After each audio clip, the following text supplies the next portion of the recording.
Hello दोस्तों, आप सभी का स्वागत है आपके अपने चैनल बीके स्टडी पॉइंट में। आज हम बात करेंगे दृष्टि पब्लिकेशन की जो बीपीएससी की सीट आई हुई है। 15 सीट आई हुई है। पहला नंबर सेट मैंने अपलोड कर दिया है, आप लोगों ने देखा होगा। अगर नहीं देखा होगा तो कृपया ज़रूर देखिएगा।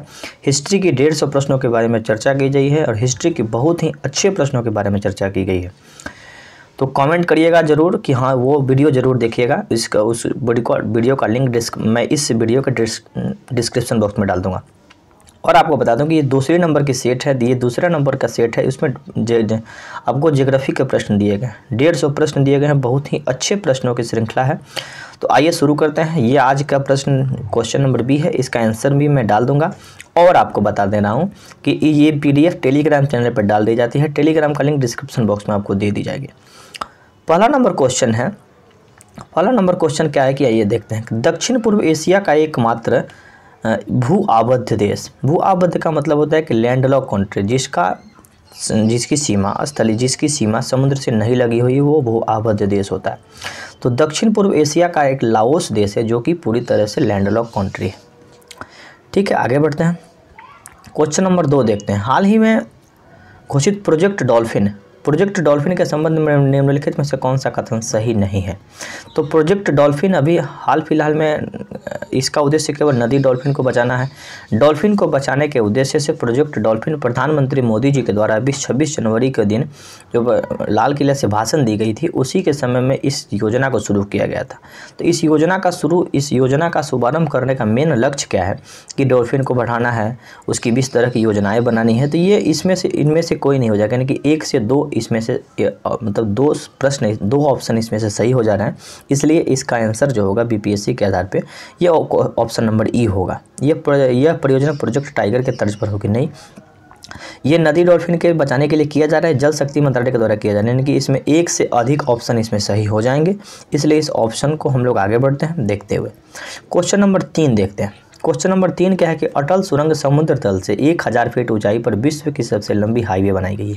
इसकी लंबाई कितनी है? तो अटल सुरंग जो कि हिमाचल प्रदेश के रोहतांग दर्रा पे बनी है, हिमाचल प्रदेश में लेह से मनाली तक जोड़ने का काम करता है। BRO के द्वारा बनाया गया, BRO बोले तो बॉर्डर रोड ऑर्गेनाइजेशन के द्वारा बनाया गया है। 9.02 किलोमीटर इसकी लंबाई है। आगे क्वेश्चन देखते हैं। 4 नंबर क्वेश्चन क्या है कि 4 नंबर क्वेश्चन जो आपका निम्नलिखित में से कौन सी विश्व की सबसे गहरी झील है? तो विश्व की सबसे गहरी झील कौन सा है? तो बैकाल झील, जो कि कहाँ पे है? तो रसिया में अवस्थित है। ठीक है, आगे बढ़ते हैं। निम्नलिखित में से कौन सा देश कोरल ट्रायंगल इनिशिएटिव की भागीदार नहीं है? तो सबसे पहले समझते हैं कि कोरल ट्रायंगल इनिशिएटिव क्या है। तो कोरल मतलब होता है आपको प्रवाल, हिंदी में प्रवाल बोला जाता है। प्रवाल को और अच्छी तरीक़ा से समझते हैं कि अपना जो लक्षद्वीप है पूरी तरह से प्रवाल द्वीप से निर्मित है। प्रवाल को कैल्शियम कार्बोनेट कहा जाता है। वही कैल्शियम कार्बोनेट की परत दर परत आपको चढ़ती जाती है, वही बाद में चल के मूंगा की चट्टान बन जाती है। तो कोरल और समुद्री मछली को बचाने के उद्देश्य से 6 देशों ने समझौता किया है। कौन कौन सा 6 देश है जो समझौता किया है? Malaysia, Indonesia, Philippines, Papua New Guinea आपको मैप पे देखना होगा। तो ऑस्ट्रेलिया के पूरब में जाइएगा तो पापुआ न्यू गिनी मिलेगा। ठीक है, ऑस्ट्रेलिया के जो पूरब में जाइएगा तो पापुआ न्यू गिनी मिलेगा।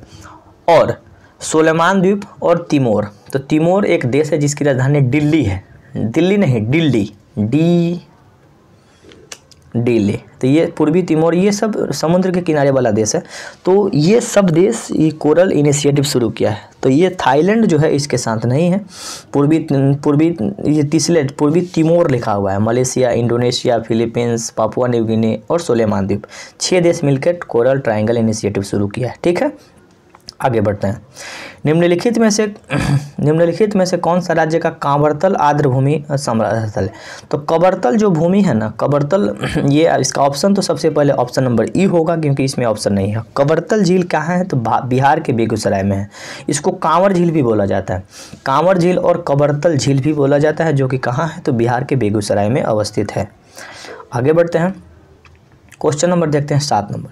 निम्नलिखित में से किस देश का क्षेत्रफल सबसे अधिक है? तो सबसे अधिक क्षेत्रफल आपको USA का है, क्योंकि भारत के क्षेत्रफल में 7वें स्थान पे आता है और इन चारों देशों में सबसे ज़्यादा क्षेत्रफल अमेरिका का है।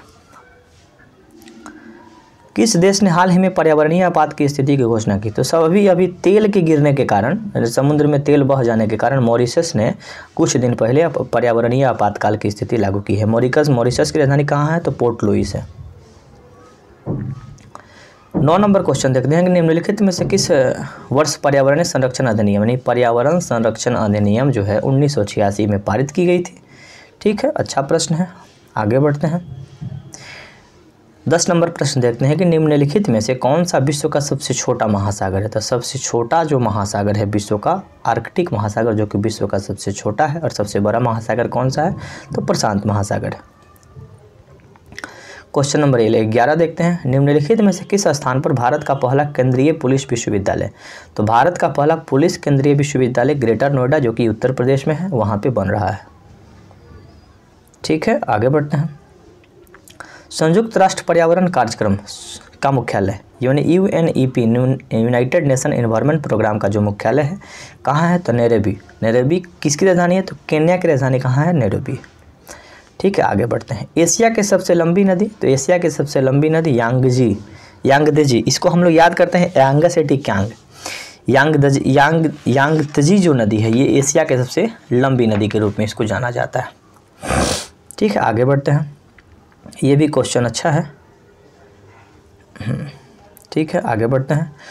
मुहिदीन बिन हाजी मोहम्मद यासीन, यासीन किस देश के प्रधानमंत्री के रूप में नियुक्त किए गए हैं। तो ये मलेशिया के जो प्रधानमंत्री हैं अभी हाल फिलहाल में चुने गए हैं। यहाँ के प्रधानमंत्री महाथिर मोहम्मद थे और अभी प्रधानमंत्री चुना गया है मुहिदीन बिन हाजी मोहम्मद यासीन को चुना गया है, जो कि मलेशिया के प्रधानमंत्री। मलेशिया की राजधानी कहाँ है, तो कुआलालंपुर है। इंडोनेशिया के बारे में अभी मैं बता दूं कि इंडोनेशिया की जो अभी राजधानी है बदली जा रही है। क्यों, क्योंकि ये ग्लोबल वार्मिंग के कारण डूब रहा है और इंफ्रास्ट्रक्चर की काम अब वहाँ पे नहीं हो पा रही, इसलिए इसकी राजधानी अब बदल रही है। हाँ, ये क्वेश्चन अच्छा है। अपघटक यानी डिकम्पोजर प्रकृति के डैश हैं क्योंकि वे पौधे और जानवरों के शव में पाए जाते हैं। कार्बनिक पदार्थ का अपघटन करते हैं। तो अपघटक क्या है, रिसाइकलिंग का काम करते हैं, पुनर्चक्रण का काम करते हैं। यानी कि मिट्टी, कोई भी जैसे जानवर मर गया, मरने के बाद वो अपघटित हो जाता है, यानी कि वो पूरी तरह से मिट्टी में विलीन हो जाता है। तो ये पुनर्चक्रण यानी रिसाइकलिंग का काम करते हैं। ये पर्यावरण के लिए अच्छे माने जाते हैं। इकोसिस्टम पारिस्थितिकी तंत्र का सर्वप्रथम प्रयोग किसने किया। तो पारिस्थितिकी तंत्र का सबसे पहला प्रयोग एजी टॉन्सले नामक वैज्ञानिक के द्वारा किया गया। ये भूगोल शास्त्री थे। 17 नंबर क्वेश्चन देखते हैं कि निम्नलिखित में से कौन सी जनजाति अपने मूल देशों से के साथ नहीं आती है। तो ये बद्दू सऊदी अरब है, बढ़िया है। पिग्मी जो कि कांगो बेसिन में निवास करती है। मसाई तंजानिया और केन्या में निवास करती है। आपको यहाँ पे एमू जो है, ये एमू दक्षिण कोरिया में नहीं, एमू जापान की जनजाति है। एनू जो जनजाति है जापान की जनजाति है। बद्दू सऊदी अरब की है। पिग्मी कांगो बेसिन की है। और मसाई तंजानिया केन्या अफ्रीका महादेश की है। तो एनू के लिए जापान इसका सही आंसर हो जाएगा। की स्टोन प्रजाति के विषय में कौन सा कथन सही नहीं। देखिए, की स्टोन प्रजाति का मतलब क्या होता है, जैसे मान लीजिए कि की स्टोन प्रजाति, अब जैसे जंगल है, वो जंगल में बाघ है, अगर बाघ की संख्या कम हो जाती है तो शाकाहारी जंतु की संख्या बढ़ जाएगी। तो की स्टोन प्रजाति पेड़ पौधे में भी हो सकते हैं और जानवर में भी हो सकते हैं। ठीक है, जानवर में भी हो सकते हैं। तो जानवर में बाघ जो होगा की स्टोन प्रजाति के रूप में होगा। की स्टोन प्रजाति से संतुलन बना रहता है। तो की स्टोन प्रजाति क्या है, तो संतुलन बनाने के दृष्टिकोण से काम होता है। जानवरों में बाघ को हम लोग मान सकते हैं, क्योंकि अगर बाघ की संख्या कम हो जाए तो क्या होगा, जो हरे पेड़ पौधे खाने वाले जानवरों की संख्या बढ़ जाएगी। वो जानवरों की संख्या जब बढ़ जाएगी तो हरे पेड़ पौधे के खाने लगेंगे और पेड़ पौधा क्या होगा, समाप्त हो जाएगा। समाप्त हो जाने से बहुत सारी चीज़ों में जलवायु परिवर्तन और बहुत सारी चीज़ों को लॉस हो सकता है। तो इसलिए पर्यावरण संतुलन बनाने के लिए की स्टोन प्रजाति की ज़रूरत होती है। तो की स्टोन प्रजाति के लिए इसमें कोई ऑप्शन खास नहीं है। जीव जो पारतंत्र में मदद करते हैं, बिल्कुल करते हैं। जानवर और पौधे से लेकर बैक्टीरिया कवक तक की स्टोन प्रजाति पाए जा सकते हैं, बिल्कुल पाए जा सकते हैं। ये भी ऑप्शन सही है। की स्टोन प्रजाति कार्यात्मक अतिरिक्त कम होते हैं। की स्टोन प्रजाति के बिना पारिस्थितिकी तंत्र नाटकीय रूप से अलग हो जाता है, पूरी तरह से अस्तित्व में नहीं होगा। की स्टोन प्रजाति बहुत ही आवश्यक है। तो इसलिए इस क्वेश्चन का आंसर ऑप्शन नंबर ई हो जाएगा। ठीक है, आगे बढ़ते हैं। निम्नलिखित भारतीय पक्षी में से कौन सा गंभीर रूप से लुप्त प्राय नहीं है। तो ग्रेट इंडियन बस्टर्स, भारतीय गिद्ध, साइबेरियन क्रेन और जंगली उल्लू, ये सभी जो पक्षी हैं ना, ये पूरी तरह से आपको लुप्त प्राय के अंतर्गत ही रखा जाता है। इसलिए ऑप्शन नंबर इसमें ई हो जाता है। पारिस्थितिकी पद चिन्ह, तो पारिस्थितिकी पद चिन्ह का मतलब क्या होता है कि पृथ्वी के पारिस्थितिकी तंत्र में मानवीय मांग की माप के रूप में। पारिस्थितिकी पद चिन्ह का मतलब होता है कि अगर पद चिन्ह का मतलब कि पृथ्वी के पारिस्थितिकी तंत्र पर मानवीय मांग की माप, किस तरह से मानव की मांग की जाती है। जैसे डीएनए फिंगरप्रिंट के बारे में हम लोग पढ़ते हैं, वो आपका एक सैंपल कलेक्ट करने का काम करता है, उसी तरह की बात ये भी कर रहा है। आगे बढ़ते हैं, क्वेश्चन नंबर 21 देखते हैं। 21 क्या है कि निम्नलिखित में से कौन सा हिमालय की उप श्रेणी का नहीं है। तो हिमालय की उप श्रेणी का नहीं है हिमाचल, हिमाद्री शिवालिक। सह्याद्री पर्वत जो है ना, ये पश्चिमी घाट का भाग है, जो कि हिमालय का भाग नहीं है।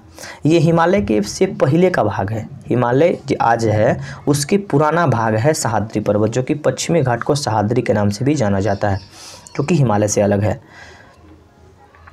निम्नलिखित में से कौन पारिस्थितिकी अनुक्रम का प्रवाढ़ अवस्था है। तो यानी प्रकृति, प्रवाढ़ अवस्था, अवस्थापना, स्पर्धा, स्थिरीकरण, वनस्पति सहित, यानी कि जितने भी चीज़ें हैं वो सब कहीं ना कहीं पारिस्थितिकी से संबंधित है। स्पर्धा यानी कि दो चीज़ में स्पर्धा है, स्थिरीकरण, नाइट्रोजन स्थिरीकरण, ये सब जो है पारिस्थितिकी तंत्र से संबंधित है। तो इसमें से ऑप्शन नंबर ई हो जाता है। ठीक है, आगे बढ़ते हैं। बेतला राष्ट्रीय उद्यान कहाँ पे स्थित है। तो बेतला आपको झारखंड में अवस्थित है। बेतला राष्ट्रीय उद्यान जो है ये झारखंड में अवस्थित है। निम्नलिखित में से कौन ग्लोबल वार्मिंग के लिए उत्तरदायी नहीं है। तो ग्लोबल वार्मिंग के लिए कार्बन डाइऑक्साइड, CH4, मीथेन और O3, ये आर्गन जो गैस है ग्लोबल वार्मिंग के लिए उत्तरदायी नहीं है। आगे बढ़ते हैं। निम्नलिखित में से कौन सी नदी का उद्गम स्रोत के साथ सम्मिलित नहीं है। ताप्ती नदी सतपुरा की पहाड़ी से निकलती है। ब्यास नदी रोहतांग दर्रा से निकलती है। सिंधु नदी रियमकेश्वर, सिंधु नदी जो है ना ये मानसरोवर झील से निकलती है। यही इसका आंसर हो जाएगा, गलत होगा, ये मानसरोवर झील से निकलती है। नर्मदा नदी जो है मैकाल श्रेणी से निकलती है, लेकिन सिंधु नदी तिब्बत के मानसरोवर झील से निकलती है। ग्रीन हाउस प्रभाव के मुख्य उत्तरदायी गैस। तो ग्रीन हाउस प्रभाव के मुख्य उत्तरदायी कार्बन डाइऑक्साइड, जिसको CO2 कहा जाता है। निम्नलिखित में से कौन गोंडवाना लैंड का हिस्सा नहीं है। तो गोंडवाना लैंड का हिस्सा कौन नहीं है। तो गोंडवाना लैंड का जो हिस्सा है ना, ये आपका उपरोक्त में से कोई नहीं हो जाएगा। गोंडवाना लैंड का हिस्सा कौन कौन है। तो अंटार्कटिका, दक्षिण अमेरिका, ऑस्ट्रेलिया, मेडागास्कर, अफ्रीका और प्रायद्वीपीय भारत, ये सभी गोंडवाना लैंड का भाग है। ठीक है, गोंडवाना लैंड साउथ वाले भाग को कहा जाता है और ऊपर वाले को अंगोरा लैंड कहा जाता है। जैसे ये पृथ्वी दो भागों में बटा, ऊपर वाले को अंगोरा लैंड और नीचे वाले को गोंडवाना लैंड। तो नीचे वाला जितना भी क्षेत्र है वो सब गोंडवाना लैंड के अंतर्गत आएगा। डैश एक निर्दिष्ट तापमान पर वायुवीय परिस्थिति में जैविक पदार्थों के विघटन करने के लिए जीवाणु और अन्य सूक्ष्मजीवों द्वारा उपभोग किए जाने वाले ऑक्सीजन की मात्रा को दर्शाता है। उसको क्या कहा जाता है। तो उसको जैव रासायनिक ऑक्सीजन मांग, इसको हम लोग बायोकेमिकल ऑक्सीजन डिमांड कहते हैं, जिसको बोलते हैं BOD। यानी कि जीव जंतु की ऑक्सीजन की मांग कितनी है, मात्रा दर्शाता है, उसको BOD कहा जाता है। जैव रासायनिक ऑक्सीजन मांग, बायो केमिकल ऑक्सीजन डिमांड, इसको कहा जाता है। ठीक है, अच्छा प्रश्न है। निम्नलिखित में से कौन सी पहाड़ी वह स्थान है जहां पूर्वी घाट और पश्चिमी घाट मिलता है। तो पूर्वी घाट और पश्चिमी घाट का जो मिलन स्थल है, मैंने अभी आपको यहाँ पे जो सार संग्रह की पुस्तक है, जब उसकी सीरीज चल रही उसमें आप लोगों के लिए बताया था। उस वीडियो को अगर आप लोग नहीं देख रहे हो तो कृपया जरूर देखिएगा। नीलगिरी की पहाड़ी, पूर्वी घाट और पश्चिमी घाट दोनों, जहाँ पे जैसे ये पूर्वी घाट हुआ और ये पश्चिमी घाट हुआ, जहाँ मिलता है उस यहाँ पे नीलगिरी की पहाड़ी है। निम्नलिखित में से विश्व का सबसे बड़ा पारिस्थितिकी तंत्र। विश्व का सबसे बड़ा पारिस्थितिकी तंत्र महासागर है। ठीक है, आगे बढ़ते हैं। पंपास की घास के मैदान कहाँ है। तो पंपास घास के मैदान जो है ये अर्जेंटीना में है। अर्जेंटीना की राजधानी ब्यूनस आयर्स है। निम्नलिखित में से स्वस्थान संरक्षण। स्वस्थान संरक्षण का मतलब होता है इन सीटू। देखिए, दो तरह की व्यवस्थाएं होती है, एक इन सीटू होती है, एक्स सीटू होती है। इन सीटू का मतलब, स्वस्थान का मतलब होता है कि कोई जीव जंतु जहाँ पे है वहीं पे उसको हम लोग बाउंड्री कर दें और वहीं पे सुरक्षित रखें। और एक्स सीटू का मतलब होता है कि एक स्थान से दूसरे स्थान पर ले जाके उसका संरक्षण किया जाए, वो एक्स सीटू होता है। यानी कि एक्स सीटू और स्वस्थान और बाह्य स्थान इसको बोल सकते हैं। तो ये यहाँ से कोई वस्तु को ले जाके, जैसे बाघ को यहाँ से ले जाके यहाँ रख दिया गया बाउंड्री में। ठीक है, ये एक्स हुआ। और स्वस्थान का मतलब होता है कि यहीं पे बाघ रह रहा है और इसको हम लोग बाउंड्री कर दिए और इसको सुरक्षित करने का काम कर दिए, वो स्वस्थान संरक्षण होगा।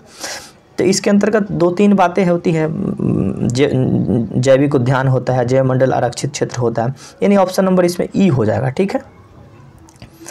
स्वतः जुताई वाली मिट्टी कौन सी होती है? काली मिट्टी, जिसको रेगुर मिट्टी कहा जाता है। काहे के लिए प्रसिद्ध है? तो ये जो मिट्टी है आपको कपास के उत्पादन के लिए प्रसिद्ध होती है। भूमध्य रेखा को पार करने वाले कितने देश हैं? तो भूमध्य रेखा जो आपको 13 देशों को में पार करती है। ट्रांस ह्यूमन शब्द का अर्थ क्या होता है? ट्रांस ह्यूमन, देखिए मोटा मोटी शब्द में हम समझ सकते हैं कि ट्रांसफ़र हो रहा है, ह्यूमन एक जगह से दूसरे जगह ट्रांसफ़र हो रहा है। तो लोगों के साथ पशुधन की मौसमी पलायन, लोगों के साथ पशुधन का मौसमी पलायन, ये जो टर्म है ये का मतलब होता है ट्रांस ह्यूमन, यानी लोग जो है कहीं दूसरे जगह ट्रांसफर है, निकल रहे हैं, ट्रांसफ़र कर रहे हैं। ठीक है, आगे बढ़ते हैं। बिहार में कुल कितने राष्ट्रीय उद्यान हैं? तो बिहार में एक राष्ट्रीय उद्यान है जिसका नाम है वाल्मीकि नगर राष्ट्रीय उद्यान, जो कि पश्चिमी चंपारण में पड़ता है। मेघालय पठार मुख्य प्रायद्वीपीय पठार से अलग होता है। तो मेघालय पठार जो है मुख्य प्रायद्वीपीय पठार से अलग होता है। ये आपका मालवा का पठार है वहीं से अलग होता है। ठीक है, मेघालय पठार मुख्य प्रायद्वीपीय पठार से अलग होता है, मालदा भ्रंश के द्वारा, मालदा घाटी के द्वारा ये अलग होता है। बिग बैंग थ्योरी किसके द्वारा दिया गया था? तो बिग बैंग थ्योरी एव जॉर्ज लेमेंडर के द्वारा दिया गया था, जिसकी ब्रह्मांड की उत्पत्ति के बारे में बात चलता है। निम्नलिखित में से कौन सा पर्वत वायुमंडल के ऊपरी परत पे है? तो वायुमंडल की सबसे ऊपरी परत को बाह्यमंडल कहा जाता है, सबसे नीचे वाले परत को क्षोभ मंडल कहा जाता है, जिसमें ही आपको मौसमी घटनाएं घटित होती है। समताप मंडल काहे के लिए प्रसिद्ध है? तो समताप मंडल में वायुयान उड़ता है। सम मतलब होता है बराबर, जहाँ पे टेम्परेचर, ताप मतलब टेम्परेचर जहाँ बराबर होगा वो समताप मंडल होगा, और उसी मंडल में एरोप्लेन उड़ता है।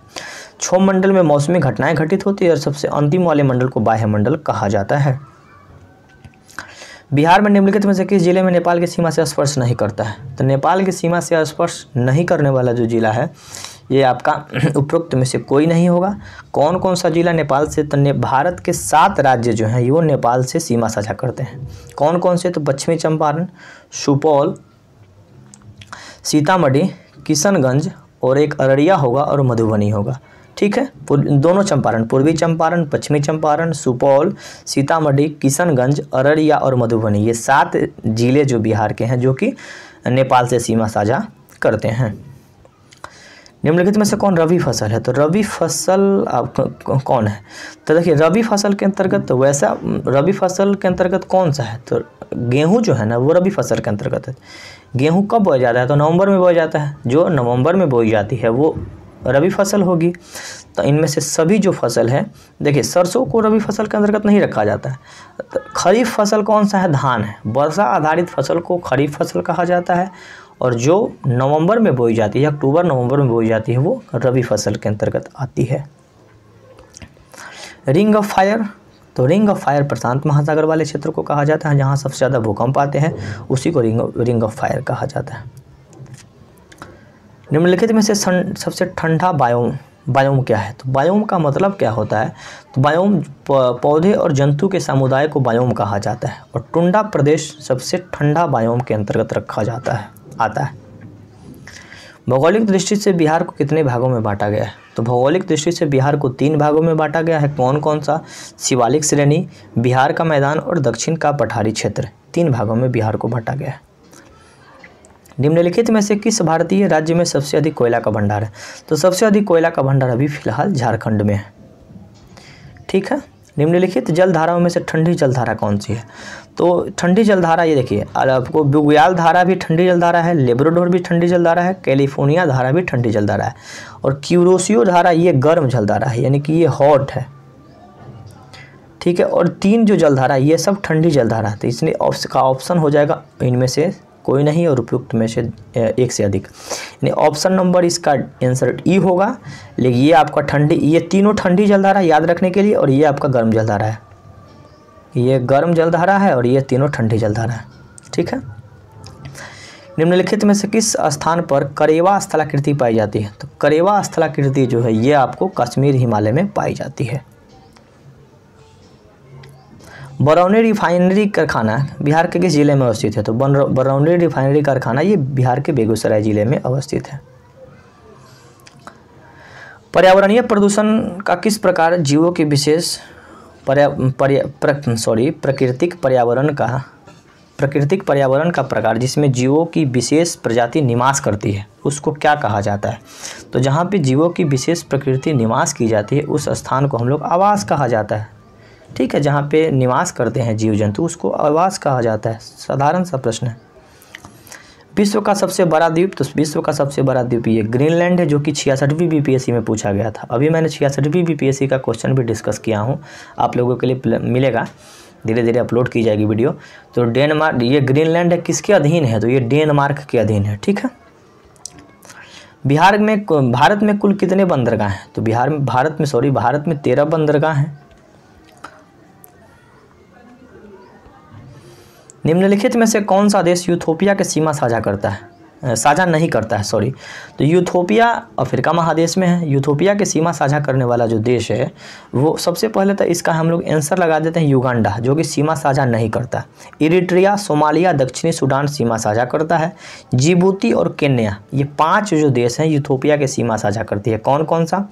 यूथोपिया के प्रधानमंत्री अबी अहमद को नोबेल की शांति पुरस्कार दिया गया था 2019 में, इसको देख लीजिएगा कि यूथोपिया के प्रधानमंत्री को नोबेल की शांति पुरस्कार कब दिया गया था। ठीक है, यूथोपिया की सीमा साझा कौन करता है? इरिट्रिया, सोमालिया, दक्षिणी सूडान, जिबूती और केन्या, ये जो 5 देश है जो कि इसकी सीमा साझा इसके साथ होती है। युगांडा की सीमा इसके साथ साझा नहीं होती है। युगांडा की राजधानी जानकारी के लिए बता दें कंपाला है। निम्नलिखित में से कौन सा अंतर्राष्ट्रीय प्रोटोकॉल समझौता अभी समय किगाली समझौता से संशोधित किया गया? तो मॉन्ट्रियल प्रोटोकॉल जो 1987 में हुआ था, ये आपको ओजोन संरक्षण के लिए किया गया था। ओजोन परत के संरक्षण करने के लिए मॉन्ट्रियल प्रोटोकॉल आपको हुआ था, जो कि मॉन्ट्रियल कनाडा का एक शहर है। हाल ही में समाचार पत्रों में रहा नीस को NICE लिखा जा रहा है, नाइस। ये एक फ्रांस का जगह है जहाँ पे वो विश्व का 7वां ऐसा शहर है जो कि जनसंख्या के आबादी के दृष्टिकोण से ज़्यादा है। ठीक है ना, शहर जो कि ज़्यादा आबादी वाला है। ये एक शहर है फ्रांस का जो कि सबसे ज़्यादा आबादी वाला शहर है, इसलिए ये चर्चा में रहा था, इसलिए प्रश्न बनाए गए हैं। हाँ, ये प्रश्न अच्छा है। निम्नलिखित में से कौन सा बांध अपने स्थान में सही नहीं है? देखिए, उकाई बांध जो है ये ताप्ती नदी पे है गुजरात में। हीराकुंड बांध उड़ीसा में है माही नदी पे। बगलिहार परियोजना जो है ये जम्मू कश्मीर में है चिनाब नदी पे। पंचेत बांध ये आपका झारखंड में है।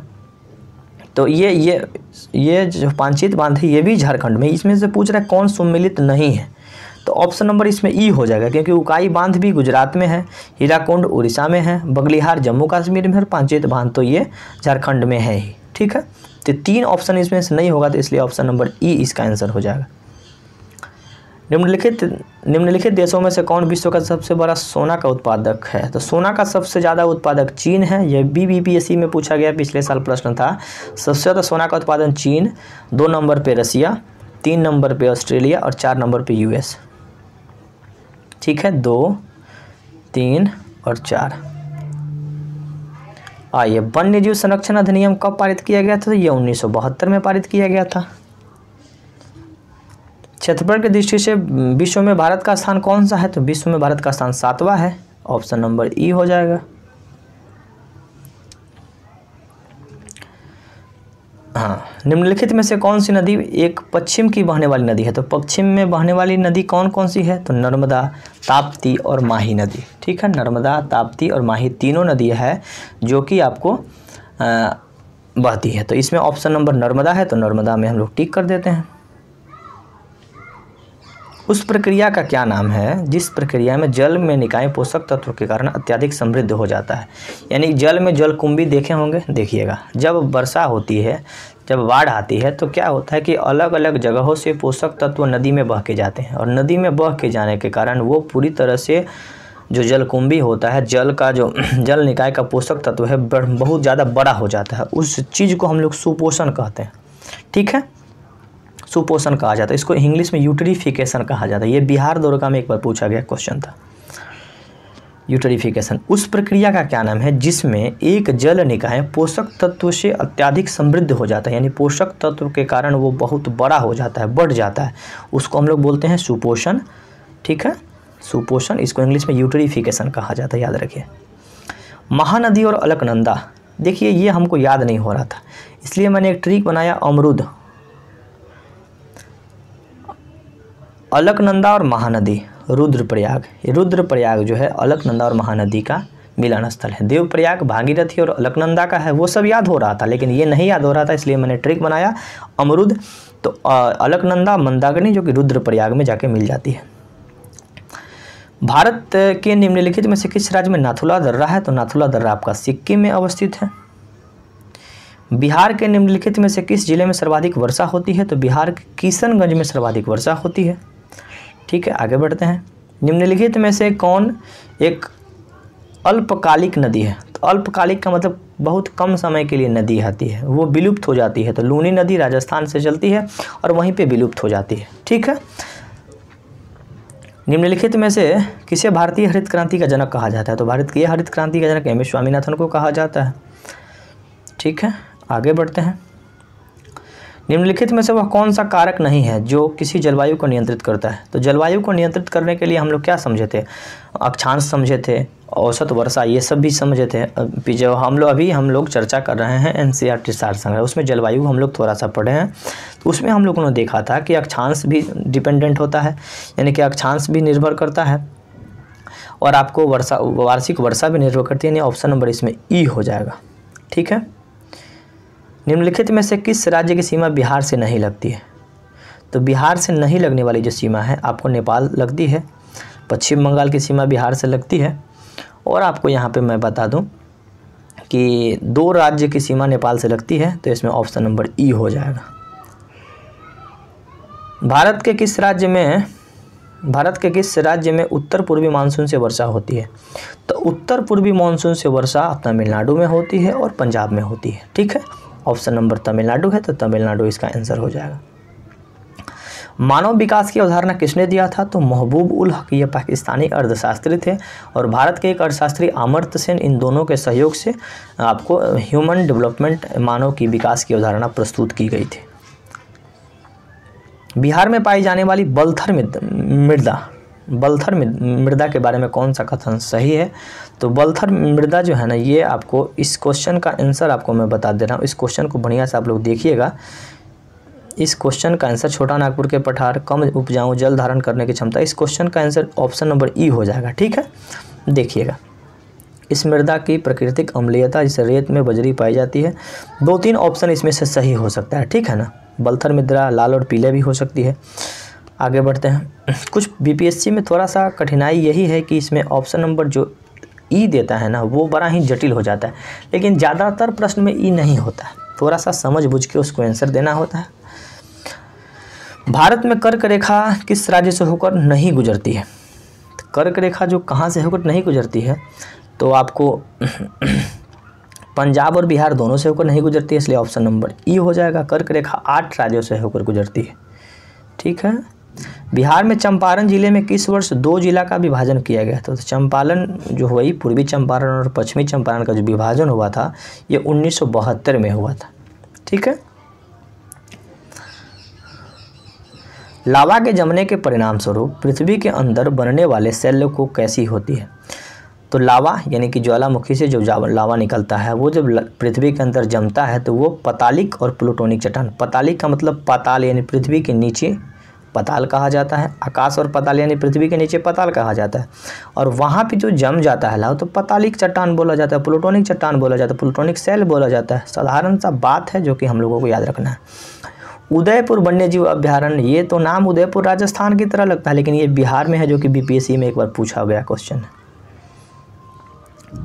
भारत का सबसे पूर्वी राज्य कौन सा है? सबसे पूर्वी राज्य अरुणाचल प्रदेश है, कोई दिक्कत नहीं है।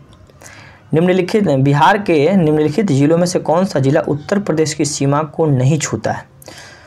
तो उत्तर प्रदेश की सीमा को नहीं छूने वाला जो राज्य है ये आपका है अररिया। अररिया कहाँ है? तो ये नेपाल की सीमा को साझा करता है। बक्सर, सिवान और गोपालगंज ये तीनों जो जिला है बिहार के उत्तर प्रदेश से साझा करता है, लेकिन अररिया जिला उत्तर प्रदेश से सीमा साझा नहीं करता है। अररिया की सीमा नेपाल से साझा होती है, जो कि एक देश है। निम्नलिखित में से कौन सा एक विश्व का सबसे बड़ा मरुस्थल है? तो विश्व का सबसे बड़ा मरुस्थल कौन सा है? अंटार्कटिक मरुस्थल, जो कि शीत मरुस्थल के रूप में जाना जाता है। और दूसरा सबसे बड़ा मरुस्थल आर्कटिक है। सबसे पहला अंटार्कटिक मरुस्थल, जो कि विश्व का सबसे बड़ा मरुस्थल है। ऑप्शन नंबर इसमें ई हो जाएगा। बहुत से लोग इसमें सहारा मरुस्थल मारेंगे, ठीक है ना, तो इसलिए याद रखिएगा इसको। परमाणु ऊर्जा संयंत्र खोलने वाला पहला अरब राष्ट्र, तो परमाणु ऊर्जा संयंत्र खोलने वाला पहला अरब राष्ट्र यूएई है। मैं आपको बता रहा हूं, अभी हमने एनसीईआरटी सार संग्रह के बारे में चर्चा किया था, उसका लगभग बहुत सारा प्रश्न हमको देखने को मिल रहा है। तो आप लोगों से निवेदन है, रिक्वेस्ट है कि कृपया अगर आप लोग सार संग्रह की वीडियो नहीं देखे होंगे तो कृपया ज़रूर देखिएगा, उससे कुछ ना कुछ लाभ ज़रूर आपको मिलेगा। प्लेलिस्ट में वीडियो डली हुई है, धीरे धीरे डल रही है, और आप लोग कमेंट करिएगा ताकि मेरा भी मनोबल बढ़ता रहे, क्योंकि वीडियो बनाने में थोड़ी सी मेहनत लगती है और समय लगता है, और इस समय का सदुपयोग हो ताकि ज़्यादा से ज़्यादा लोगों तक ये चीज़ पहुंच पाए और ज़्यादा लोग अपने चैनल से जुड़ें, ताकि और भी हम लोग अच्छा तरीक़ा से काम कर सकें। निम्नलिखित में से कौन सी सबसे ऊंची पर्वत शिखर है जो कि भारत के भीतर है? तो नंदा देवी जो पर्वत शिखर है उत्तराखंड में है, जो कि भारत के भीतर है। निम्नलिखित में से किस राज्य में अधिकतम पाइराइट पाई जाती है? तो पाइराइट जो है बिहार में पाई जाती है, ठीक है। निम्नलिखित में से किस राज्य में विदेशिया नृत्य? विदेशिया नृत्य बिहार के भिखारी ठाकुर हैं, जो कि छपरा जिला से हैं। उन्होंने विदेशिया नृत्य का मतलब कि विदेशिया नृत्य उन्होंने शुरुआत किया था। ये लौंडा डांस था। हाल ही में खुदाई के दौरान 4000 वर्ष पुरानी शिल्प गांव कहाँ मिले हैं? तो ये 4000 वर्ष पुरानी गांव जो कि उत्तर प्रदेश में मिले हैं। रेड क्लिफ लेखा, तो ये 1947 में खींची गई थी, भारत और पाकिस्तान के बीच खींची गई थी रेड क्लिफ लेखा। भारत और चीन के बीच में मैकमोहन रेखा खींची गई थी, जो 1914 में खींची गई थी, ठीक है, 1914 में, और ये 1947 में खींची गई थी। बिहार का राजकीय वृक्ष कौन सा है? तो बिहार का राजकीय वृक्ष पीपल है। क्यों है? तो भगवान बुद्ध को पीपल के वृक्ष के नीचे ज्ञान की प्राप्ति हुई थी, इसलिए इस चीज़ को रखा गया। मिट्टी या समुच्च माध्यम के बिना वायु या धुंध वातावरण में पौधे का उगाना, यानी मिट्टी के बिना किसी पौधे को उगाया जाता है, उसको एरोपोनिक्स कहा जाता है। यानी कि वायु में अगर कोई पौधा उगाया जाता है उसको एरोपोनिक्स कहा जाता है, एक तकनीक है। निम्नलिखित में से कौन सा देश भूमध्य रेखा की सीमा साझा नहीं करता है? ये क्वेश्चन तो थोड़ा सा टफ हो जाता है। बहुत से ऐसे देश हैं ना जो कि भूमध्य रेखा से सीमा साझा करते हैं, तो इसलिए इस प्रश्न को याद करना थोड़ा सा कठिन हो जाता है। इसका आंसर हम लोग ई लगाएंगे। इसके लिए हम लोग कोई अच्छा ट्रिक के माध्यम से, इसका शॉर्ट वीडियो के माध्यम से हम लोग इसको देखेंगे। बिहार का पहला चीनी मिल तो मढ़ौरा, जो कि छपरा जिला में है, और ये 1904 में स्थापना किया गया था, लेकिन अब ये पूरी तरह से बंद हो चुका है। बिहार का शोक किस नदी को कहा जाता है? तो बिहार का शोक आपको कोसी नदी को कहा जाता है, और सबसे ज़्यादा मार्ग बदलने वाली नदी कोसी नदी है। भारत में निम्नलिखित में से किस स्थान पर उष्णकटिबंधीय सदाबहार वन पाया जाता है? तो उष्णकटिबंधीय सदाबहार वन कहाँ 2-3 जगह पे पाए जाते हैं, ठीक है ना। पश्चिमी घाट के पश्चिमी किनारे पे, उत्तरी पूर्वी भाग में पाए जाते हैं, आपको अंडमान निकोबार में पाए जाते हैं, यानी कि 3 जगह पे आपको उष्णकटिबंधीय सदाबहार वन पाए जाते हैं। इसलिए इस क्वेश्चन ऑप्शन हो जाएगा ऑप्शन नंबर ई, ठीक है। आगे बढ़ते हैं। संयुक्त राज्य अमेरिका में कितने राज्य हैं? 50 राज्य हैं, क्योंकि जो जम्मू कश्मीर इसका ताथी है उसके ऊपर 50 को तारा अंकित है। 50 राज्य के बारे में 50 तारा अंकित है उसके झंडा के ऊपर, 50 राज्य हैं। सिमरी झील किस राज्य में अवस्थित है? तो सिमरी, ये सिमरिया बिहार में अवस्थित है, बिहार में अवस्थित है। सिमरिया घाट भी है, तो वहीं पे झील है, ठीक है ना। निम्नलिखित में से कौन सा अंडमान निकोबार द्वीप समूह के उच्च भूमि? अंडमान निकोबार की उच्च जो चोटी है इसको सेंडल पीक कहा जाता है, ठीक है। सेंडल पीक जो कि सबसे ऊंची चोटी है, जिसका ऊंचाई 732.12 मीटर है, ठीक है। गजरता, चलीसा, प्रसंज, पटासा, चीकता, साटा, ये सब क्या है? तो ये महासागरीय धारा पवने हैं, ठीक है ना। ये सब हवा है। गजरता, चलीसा 30 से 35 डिग्री के बीच में, प्रचंड 50 डिग्री के बीच में, और चिकता 60 डिग्री के बीच में, ये सब एक पवन है, धारा हवा है, ठीक है। निम्नलिखित में से मलक्का जल संधि किसके बीच में है? तो मलक्का जल संधि हिंद महासागर और प्रशांत महासागर के बीच को काटती है, जो कि मलक्का जल संधि है, ठीक है। 94 नंबर क्वेश्चन हम लोग देखें, आगे बढ़ते हैं। निम्नलिखित में से कौन सी फसल बिहार में नहीं उगाई जाती है? तो बिहार में सभी फसलें उगाई जाती हैं। बिहार की मिट्टी ऐसी है जहाँ पे थोड़ी थोड़ी मात्रा में हर फसल को उगाया जा सकता है, इसलिए ऑप्शन नंबर इसका ई हो जाएगा। भारत के पश्चिमी तटों का दक्षिण से उत्तर की तरफ सही क्रम। दक्षिण से उत्तर यानी कि नीचे से ऊपर की तरफ हम लोगों को बात करना है। तो नीचे वाले में केरल है, तो केरल वाले तट को मालाबार तट, ऊपर कर्नाटक वाले को केनरा तट, और ऊपर गोवा वाले तट को कोंकण तट कहा जाता है। इसलिए मालाबार तट केरल में, केनरा तट आपको मालाबार तट केरल, केनरा तट ये कर्नाटक वाले, और कोंकण तट आंध्र प्रदेश वाले। तो इसलिए इस क्वेश्चन का आंसर हो जाएगा ऑप्शन नंबर डी। निम्नलिखित में से कौन स्थानांतरित कृषि का प्रकार है? स्थानांतरित कृषि का मतलब होता है कि काटो और जलाओ प्रकार की कृषि, जो कि उत्तर नॉर्थ ईस्ट में बहुत ज़्यादा होता है। जंगल को काट दिया गया और वहाँ पे कृषि कर दी गई, 4-5 साल तक वहाँ कृषि की जाती है, फिर वहाँ से 4-5 साल की कृषि करने के बाद उसको छोड़ दी जाती है, उस मिट्टी पे फिर से वन उग जाता है 10 साल के बाद, फिर दूसरा स्थान पे जाता है, यानी कि झूम कृषि कहा जाता है। घूम घूम कर कृषि करने वाले को झूम कृषि कहा जाता है। काटो जलाओ कृषि कहा जाता है। बर्न एंड स्लेश एग्रीकल्चर कहा जाता है। तो ये ऑप्शन नंबर पूछ रहे कौन नहीं है? तो फेजेंडा जो है ना, ये फेजेंडा, कॉफ़ी के बागान को फेजेंडा कहा जाता है। जहाँ जैसे ब्राज़ील में कॉफ़ी जहाँ पे उत्पादन की जाती है, उस बागान को हम लोग फेजेंडा कहते हैं। फांग, झूम और मिल्पा ये सब स्थानांतरित कृषि का प्रकार है, लेकिन फेजेंडा जो है ये कॉफ़ी के बागान को हम लोग फेजेंडा कहते हैं, ये स्थानांतरित कृषि का प्रकार नहीं है। कांतो मैदान कहाँ पे स्थित है? तो कांतो मैदान जो आपको स्थित है ये जापान में अवस्थित है, ठीक है। कांतो मैदान जापान, नाम ही पता चल रहा है कांतो। क्वेश्चन नंबर 99, निम्नलिखित में से कौन सा देश सिक्किम के साथ अपनी सीमा साझा नहीं करता है?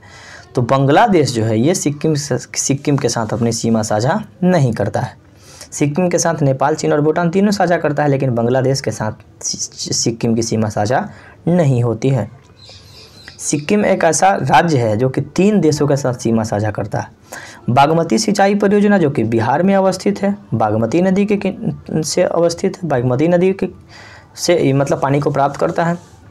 निम्नलिखित में से कौन सा वाणिज्यिक खेती के लिए अनुमोदित एकमात्र अनुवांशिक संशोधित फसल है? तो संशोधन, हाँ, ये जीएम क्रॉप के बारे में बात कर रहा है। तो ये कपास जो है ना, यानी कि GM genetically modified GM crop कपास की खेती, जो कि पूरी तरह से बताया गया है ये इससे करने से क्या फ़ायदा होगा। तो कपास के खेती में बीमारी लग जाता था, और जेनेटिकल मॉडिफाइड पूरी तरह से इसमें एक अलग जीन प्रयोग कर दिया जाता था, ताकि वो पूरी तरह से बैक्टीरिया के द्वारा ख़राब ना हो। जेनेटिकल मॉडिफाइड आपको धान की भी खेती हो रही है, जो कि फिलीपींस में हो रही है। बैगन की भी बीटी बैगन बनाया गया है। बैसिलस थेरेनजेनेसिस एक बैक्टीरिया है जिसको प्रवाहित करके इसमें डाला जाता है, ताकि वो उसको उन्नत बनाया जा सके, मॉडिफाई किया जा सके, ठीक है ना। इसलिए जेनेटिकली मॉडिफाई किया जाता है, यानी कि अनुवांशिक गुणों में कुछ ना कुछ मॉडिफाई किया जाता है, परिवर्तन किया जाता है, ताकि उसका उत्पादन में बढ़ोतरी हो और उसमें बीमारी न लगे। 102 नंबर क्वेश्चन देखते हैं। ये क्वेश्चन का आंसर अभी स्पष्ट रूप से नहीं पता चल रहा है, ठीक है। 102 नंबर क्वेश्चन हम लोग फिर कभी देखेंगे। निम्नलिखित में से कौन सा शैल क्रम भारत का अधिकांश कोयला भंडार? तो भारत का सबसे अधिकांश कोयला भंडार गोंडवाना लैंड में पाया जाता है, ठीक है। गोंडवाना लैंड में पाया जाता है, ठीक है। इसमें ऑप्शन नंबर इसमें ई होगा। हाँ, क्वेश्चन नंबर देखते हैं। बिहार में कहाँ कहाँ सोना पाया जाता है? तो बिहार में सबसे ज़्यादा सोना जो है ना 2-3 जगह पे पाया जाता है। सोना पाया जाता है सबसे नालंदा में, गया में और जमुई में। 3 जगह पे, नालंदा, गया और जमुई, तीनों जगह पे सोना पाया जाता है। तो इसलिए इसमें ऑप्शन नंबर हो जाएगा इसका आंसर ऑप्शन नंबर ई, ठीक है। आगे बढ़ते हैं। 5 नंबर क्वेश्चन देखते हैं। भारत में निम्नलिखित में से कौन सा राज्य टीन का सबसे बड़ा उत्पादक तो टीन सबसे ज़्यादा छत्तीसगढ़ में उत्पादन किया जाता है। टीन अगर हम लोग देश में बात करें तो मलेशिया में पाया जाता है, इंडोनेशिया में पाया जाता है, मलेशिया में, और राज्य में छत्तीसगढ़ में टीन की उत्पादन सबसे ज़्यादा होता है। निम्नलिखित में से कौन सा भारतीय राज्य बॉक्साइट के लिए सबसे ज़्यादा, बॉक्साइट का सबसे ज़्यादा उत्पादन उड़ीसा में किया जाता है। ये एक बार बिहार पुलिस में पूछा गया क्वेश्चन था कि बॉक्साइट का सबसे ज़्यादा उत्पादक राज्य जो है ये उड़ीसा है। 7 नंबर, निम्नलिखित में से कौन सा देश भारतीय उपमहाद्वीप का हिस्सा नहीं है। तो भारतीय उपमहाद्वीप का हिस्सा कौन कौन है इसके बारे में समझ लेते हैं। तो देखिए इसमें से चारों ऑप्शन भारतीय उपमहाद्वीप का हिस्सा है, नेपाल, भूटान, श्रीलंका और पाकिस्तान। साथ में कौन कौन सा जुड़ेगा, तो भारतीय उपमहाद्वीप में भारत होगा, मालदीव होगा, बांग्लादेश होगा, पाकिस्तान होगा, श्रीलंका होगा, भूटान और नेपाल होगा। ये सभी भारतीय उपमहाद्वीप का हिस्सा है। बिहार की राजकीय पक्षी कौन सी है, तो बिहार की राजकीय पक्षी घरेलू गौरैया है। 9 नंबर क्वेश्चन देखते हैं, निम्नलिखित में से किसे बरानी कृषि के रूप में जानी जाती है। तो बरानी कृषि के रूप में जानी जाती है, ये आपको हम लोग समझ सकते हैं कि बरानी कृषि का मतलब क्या होता है। वर्षा आधारित जो कृषि होती है ना उसको बरानी कृषि कहा जाता है। जो वर्षा आधारित कृषि यानी कि जो डिपेंडेंट पूरी तरह से वर्षा पे होता है उसको बरानी कृषि के अंतर्गत रखा जाता है। ठीक है, भारतीय मानक समय रेखा गुजरती है, ये उत्तर प्रदेश के मिर्ज़ापुर से गुजरती है, 82.5 डिग्री पूर्वी देशांतर। ठीक है, 82.5 डिग्री पूर्वी देशांतर। 5 राज्यों से होकर गुजरती है, उत्तर प्रदेश, मध्य प्रदेश, छत्तीसगढ़, उड़ीसा। ठीक है, ये प्रश्न आपको बिहार दरोगा में पूछा गया था। भारत की निम्नलिखित में से कौन सी नदी भ्रंश घाटी से होकर बहती है। तो भ्रंश घाटी से 3 नदी बहती है, नर्मदा, ताप्ती और माही।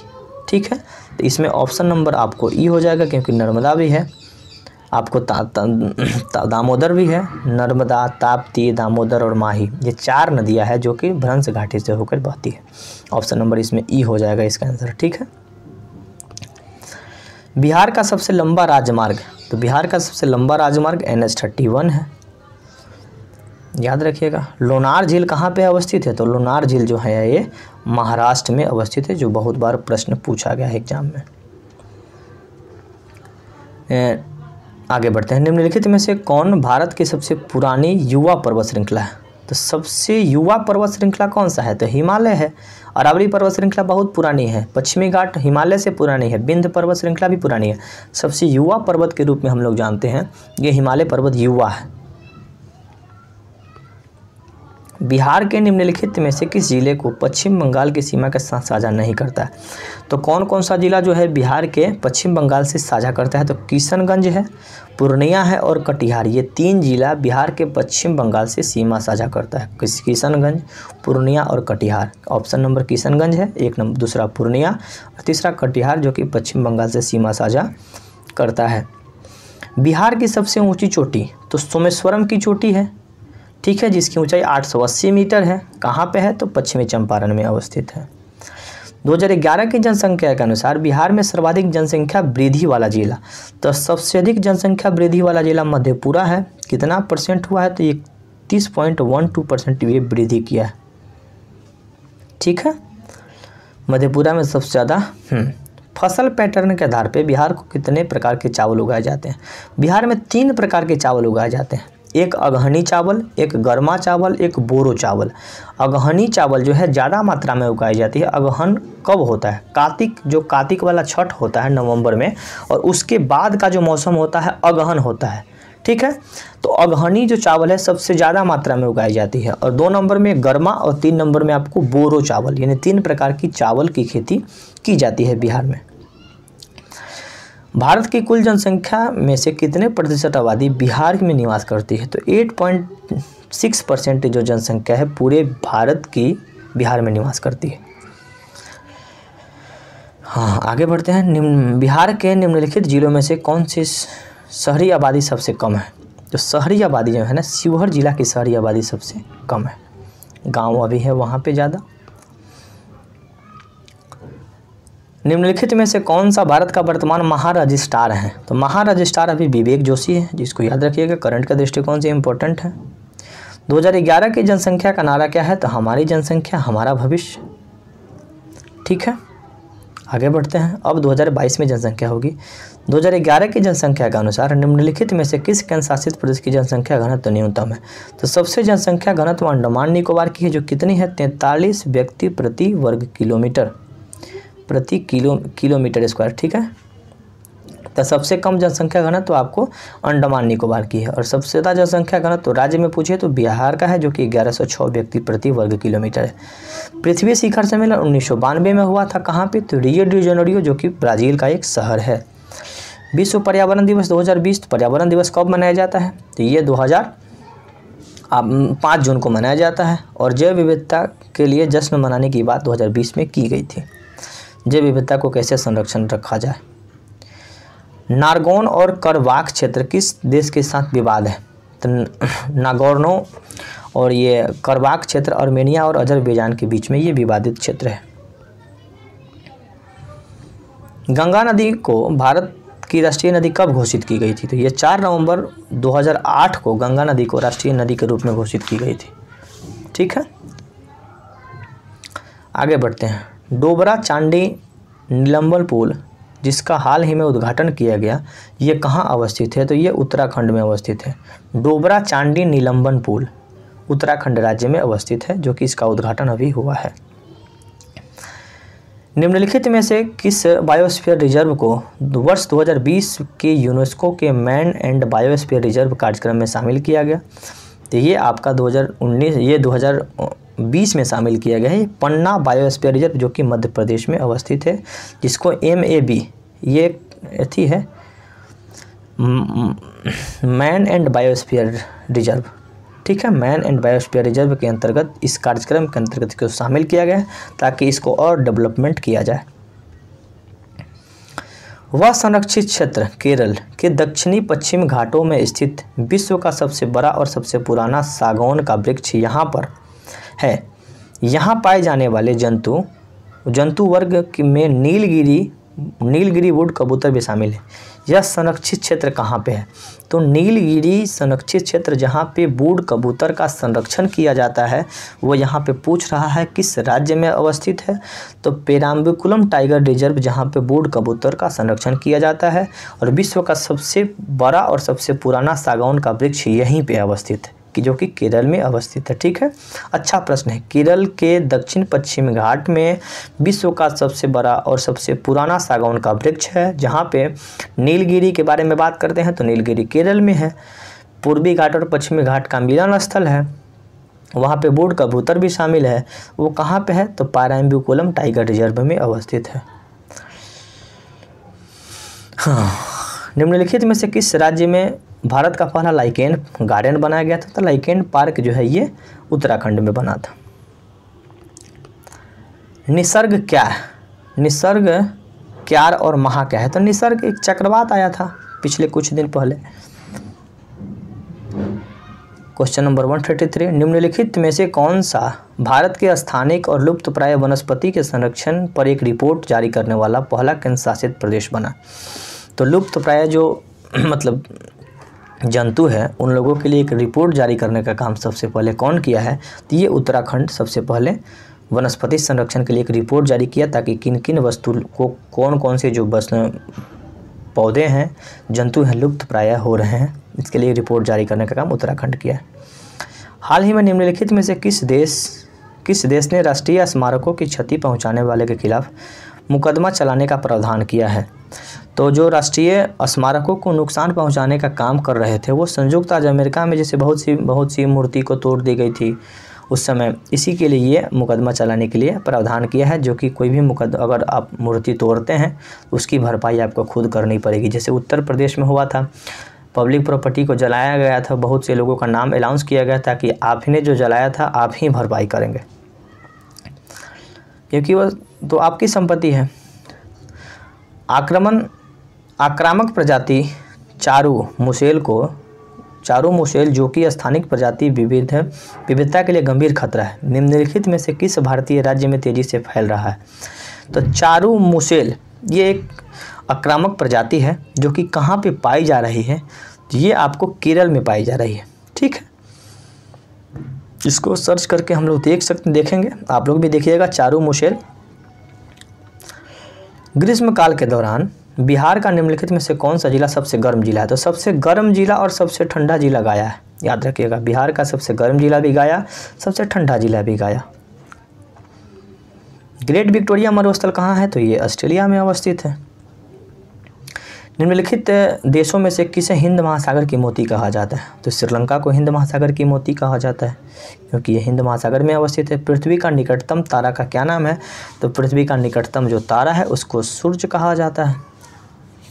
ठीक है, सूर्य भी एक तारा है। इनु जनजाति कहाँ पे निवास करती है? तो ये जापान में निवास करती है। मैचिंग करने के लिए सबसे पहले ही ये क्वेश्चन दिया गया था।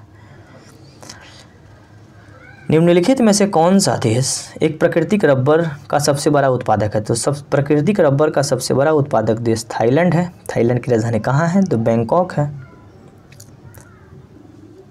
भारत में कौन सा राज्य यूरेनियम का सबसे बड़ा उत्पादक है? यूरेनियम का सबसे बड़ा उत्पादक राज्य भारत में आंध्र प्रदेश है, क्योंकि करंट में अभी ये आया हुआ था, चर्चा में रहा था।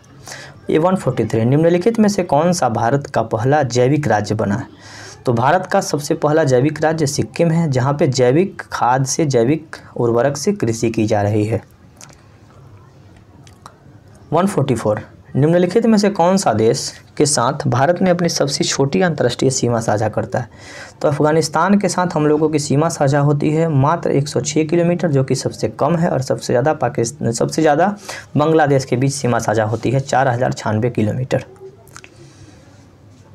145।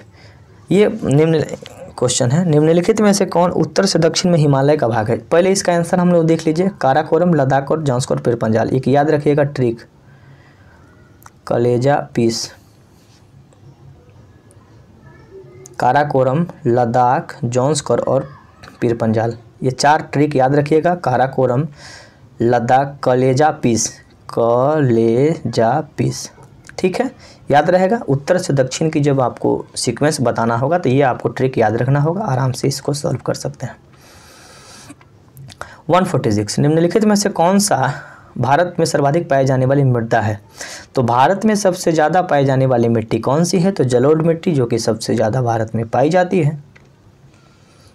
147। निम्नलिखित में से कौन खरीफ फसल नहीं है? तो खरीफ फसल के अंतर्गत कौन आती है? चावल, जूट और सोयाबीन। गेहूं जो है ये कौन सी फसल है? तो गेहूं रबी फसल है। रबी फसल की बुआई कब की जाती है? तो ये नवंबर में की जाती है। 148। निम्नलिखित में से कौन फुटलूज उद्योग का उदाहरण नहीं है? तो फुटलूज उद्योग के उदाहरण में कंप्यूटर विनिर्माण, स्मार्टफोन, घड़े निर्माण, ये सब फुटलूज उद्योग के अंतर्गत है। चीनी मिल तो कृषि आधारित उद्योग है, चीनी मिल, क्योंकि गन्ना से चीनी बनाया जाता है, ये फुटलूज उद्योग के अंतर्गत नहीं आता है। फुटलूज उद्योग के अंतर्गत ये सब आते हैं कंप्यूटर बनाना, स्मार्टफोन बनाना, घड़ी का निर्माण करना, टीवी, फ्रिज, रेफ्रिजरेटर बनाना। निम्नलिखित में से कौन सी नदी बिहार के मैदान को 2 भागों में विभाजित करती है? तो कौन सी नदी? जो गंगा नदी है ना, ये बिहार की 2 भागों में विभाजित करती है। बिहार के मैदान को 2 भागों में विभाजित करती है, उत्तर में और दक्षिण भाग में। कर्क रेखा बिहार के किस राज्य से गुजरती है? तो कर्क रेखा सबसे पहले तो बिहार से होकर गुजरती ही नहीं है। कर्क रेखा 8 राज्यों से होकर गुजरती है। एक छोटा सा ट्रिक है, मित्र पर गमछा झाड़, सेट कर लीजिएगा 8 राज्य। तो इस वीडियो में इतना ही। मुझे विश्वास है कि ये वीडियो आपको अच्छी लगी होगी। अगर इसमें कोई त्रुटि होगी तो अगली वीडियो में सुधारने का प्रयास करूंगा। मैं हर संभव प्रयास करता हूं कि इसमें कोई त्रुटि ना हो। देखिए, त्रुटि ना होने के कारण इसका आंसर मैं आप लोगों के लिए यहाँ पर दे दिया हूँ। ठीक है, पूरी तरह से आपको लोग आंसर देख के आप लोग देख सकते हैं, टिक कर सकते हैं। लेकिन मैं भी अच्छी तरीक़ा से इसको किया हूँ। और आप लोग अगर इस चैनल पर नए होंगे तो कृपया चैनल को सब्सक्राइब कीजिएगा। कमेंट जरूर करिएगा। आप लोग कमेंट नहीं कर रहे हैं तो ज़्यादा से ज़्यादा लोगों तक शेयर कीजिएगा। अच्छा लगेगा तो कमेंट ज़रूर करिए। कमेंट करिएगा तो थोड़ा सा मोटिवेशन मिलेगा, और मोटिवेशन के सहारे ही मैं आपके लिए आगे का वीडियो बना पाऊँगा। अभी सार संग्रह की भी वीडियो बना रहे हैं, महेश कुमार वर्णवाल की, जो आपको बिहार एक समग्र अध्ययन है, उसकी भी वीडियो धीरे धीरे बन रही है। तो अलग अलग तरह की वीडियो आपके लिए उपलब्ध होती रहेगी। तो फिर मिलेंगे अगली वीडियो में। धन्यवाद।